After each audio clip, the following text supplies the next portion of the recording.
Hi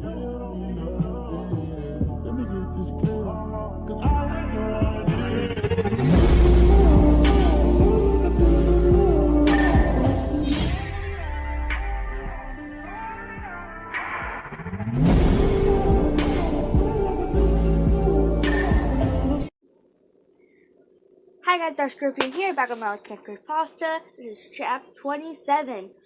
We have to get out.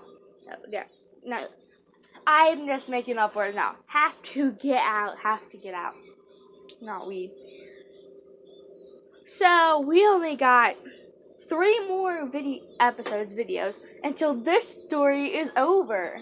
So, yeah. Okay, I'm just gonna jump right into it.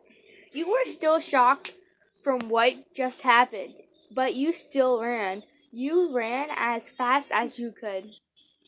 You had to get Toby and Leo out. You stared at You stared at Leo's still body that was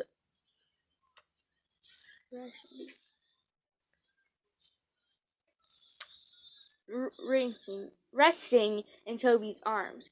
Tears flowed down your face. You weren't able to protect him. You got to the area where you originally split up with everyone. They were all there, including the pastas. Okay, who sings? Lucy! There you are. Oh my god. Neil called out to you, but gasped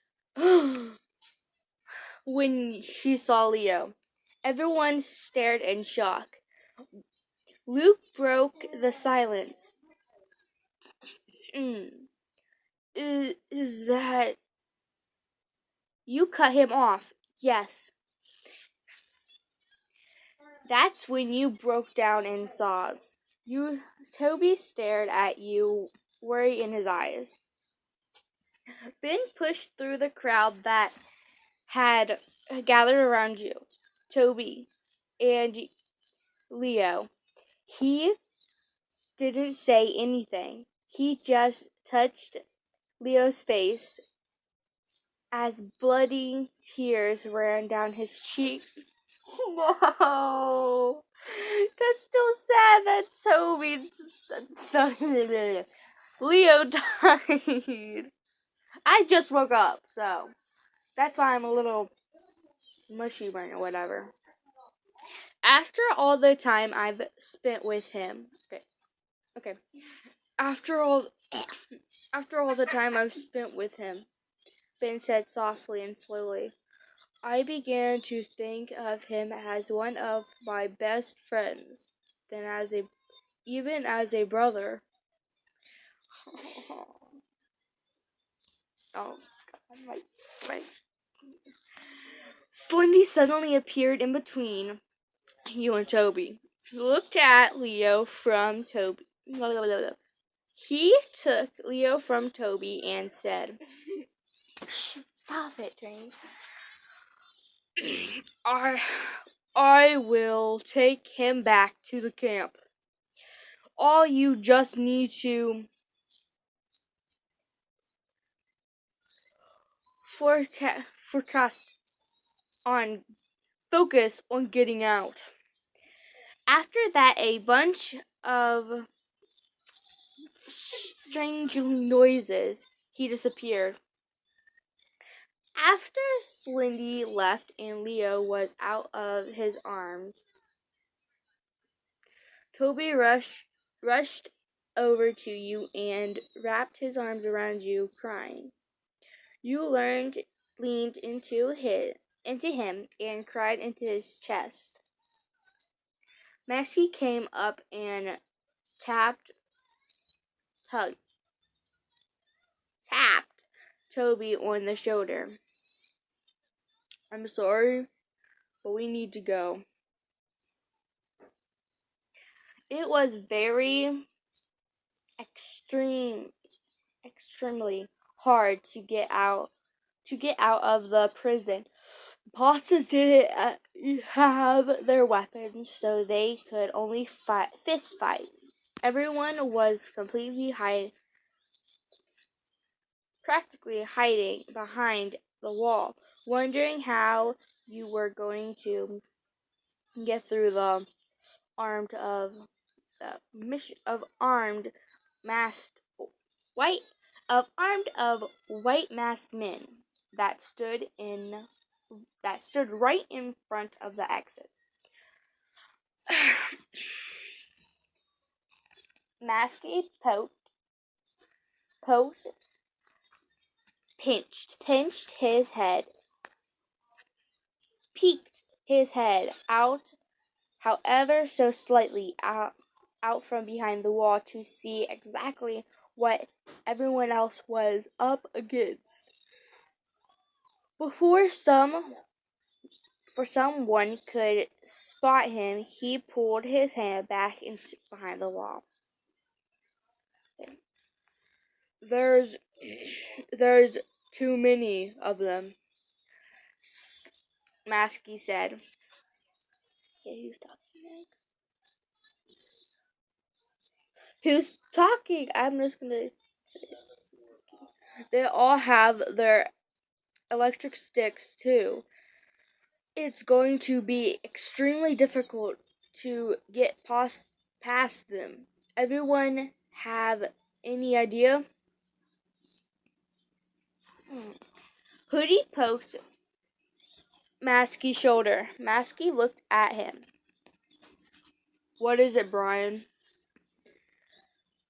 Hoodie pointed up at the vent in the ceiling. Hoodie didn't say a word, but Masky seemed to get what he was saying. Hoodie's just not going to speak. Well, that actually helps me from having to try to do a new voice. Good idea, Brian. Masky chirped. Brian's idea is that we should all climb through the vents until we get out. Everyone seemed to agree on the idea until Jeff said, "Are you stupid? That's a foolish idea." Jeff wants to fight and just kill all of them. That want to be too graphic.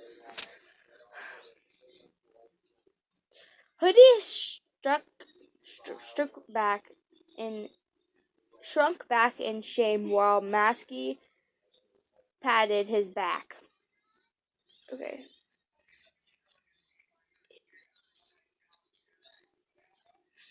The enemy is right around the corner, and just climbing into the vent would make more sound than crawling around them. Jeff was right. You needed to think of something else. That was a good idea, but not the right idea. Luke spoke up.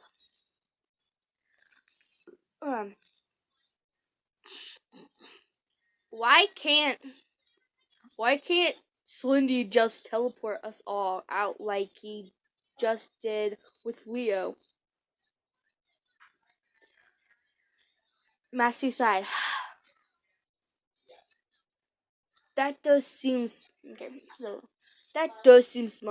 But Slindy was just captured. He's weak. He doesn't have enough energy to teleport us all out. Just teleporting out Leo possibly damaged him. Possibly drained him. Toby poked your shoulder and whispered into your ear.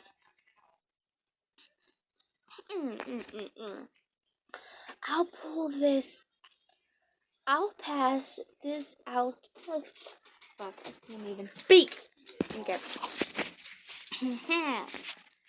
I'll push this out of Leo's I pulled this out of Leo's pocket before Slinky took him. It could be useful. Toby reached into his pocket and pulled and placed Lucas's 3XD in your hand. At first, you wondered how in the world could this help. Give it to Ben. He knows how to use that. He'll be like, Ben, shock 'em all. And you could do it. But then you remembered when Leo used this to electrocute that little girl. You're Toby. You're a genius. And you kissed him. Mwah, on the cheek. Mwah. And Toby went up to Masky. Remember when Leo used this to electrocute that girl? Maybe we can do what he did and electrocute all of those men. Yeah, all you gotta do is give it to Ben. Ben, he knows how to use that. Ben's the one that taught Leo. I would have walked up to Ben and be like, electrocute them all. And told him he's gonna electrocute everybody. Toby took the 3DS from your hand. I don't know how to make it do that. Ben stepped forward. I do. I was the one who taught Leo after all. Masky handed him the 3SD. Do your thing then. Ben took the 3SD and pushed a few buttons. After that, he jumped out in front of the masked men. Before they could do anything, bolts of electricity shot from the 3SD, hitting each and every one of them, causing them all to drop dead.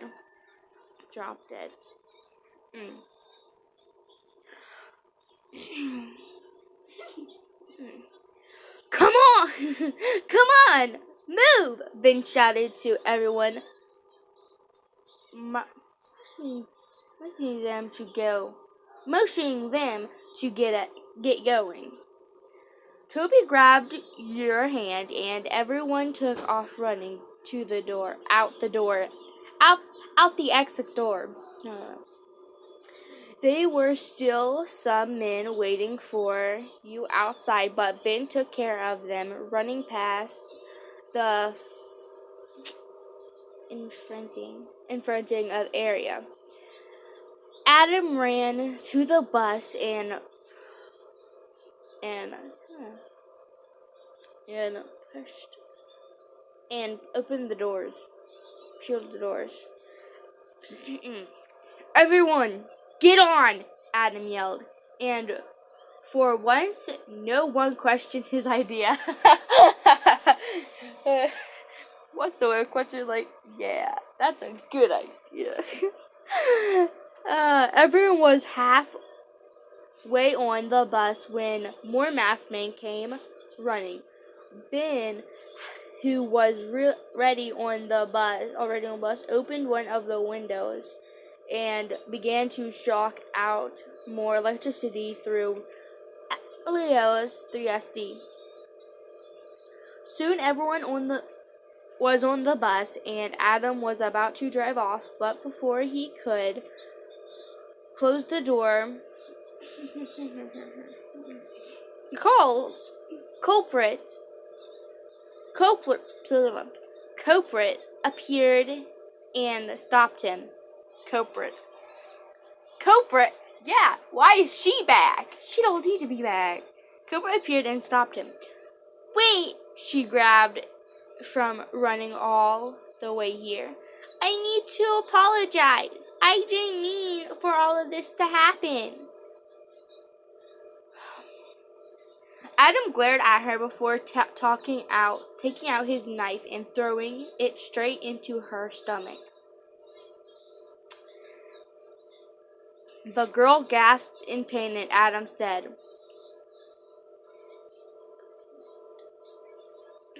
"Go rot. Go rot," before he drove off. You know, like, apologize did really help. Yeah, okay. The drive back to the camp was quiet. No one said a word.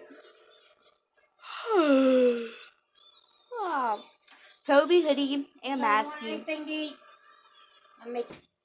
Sorry, my mom. Okay, back to this. No. Toby, Hoodie, and Masky all sat together. Sleeping, you and Neil. They're sleeping. They're all just sleeping. Like, we tired as hell. I don't blame them. Okay, that's where I was. Okay, you and Neil sat next to each other, next to the seat where Toby was sitting. Like, are you like? Oh yeah, you say you're across from him. A grinding noise from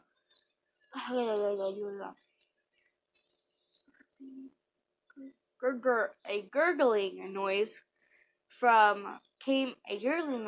came from Toby, and he twitched a little. Bit. You laughed. You laughed at this. You reached over to his seat and brushed his hair from his fingers. Brushed his hair from his fingers. Okay.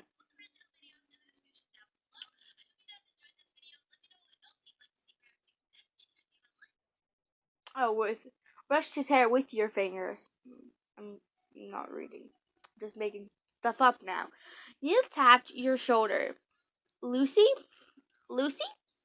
What are you doing to Toby's face? What happened? What? Like I said, I'm just making up a new story. Okay. What happened to Toby's face? You sigh. I have no idea. Did he say something about it when you found him? She said. You shook your head. No, I don't think he even knows. It's there. Toby doesn't feel pain. Maybe he doesn't realize what happened when it happened. Like what happened when it happened. Are you going to tell him? Of course I'll tell him, you said. But I don't know when. I can't go up to him and just say, "Hey, by the way, half of your cheek and lips are gone." You know?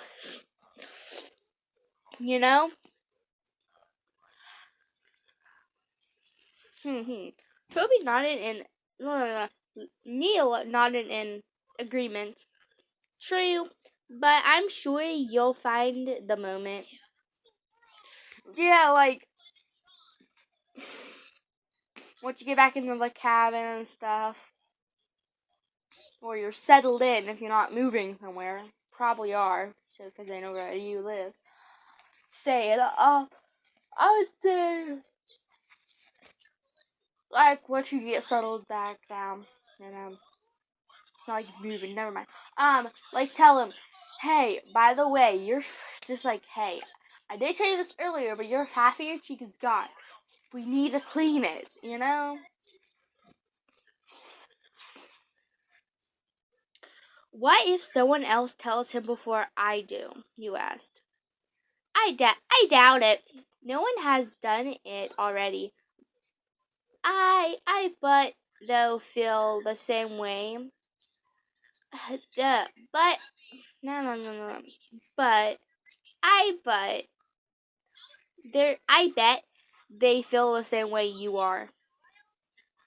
Possibly, you said. I just can't help but wonder what his reaction will be when he finds out. Oh, okay. I'm just thinking. I thought maybe I'm wrong. Yeah. So, I believe actually what happened to Toby's cheek, the real story, was that he just chewed it. He just kept chewing it, and then he just chewed it all gone. Chewed all of his skin off. I believe that's what actually happened. The original story maker did. I think that's actually what happened to his cheek. He just chewed it. Because I know in his origin story, he kept chewing his cheek, and his dad was like, "Stop." But he kept chewing his cheek, so I believe that's what happened. He just chewed his cheek gone. Until it was all gone. Well, that is the end of chapter 27. Have to go. Have to get out. Have to get out. Well, we only got 3 more chapters until this story ends, and then I'm going to be starting a new story. Yeah. So, make sure. Hold on a second. My dumb ass. And thank you for 44 subscribers. I'm really excited about that. Yeah, so, bye. Make sure to comment, like, subscribe, and bye.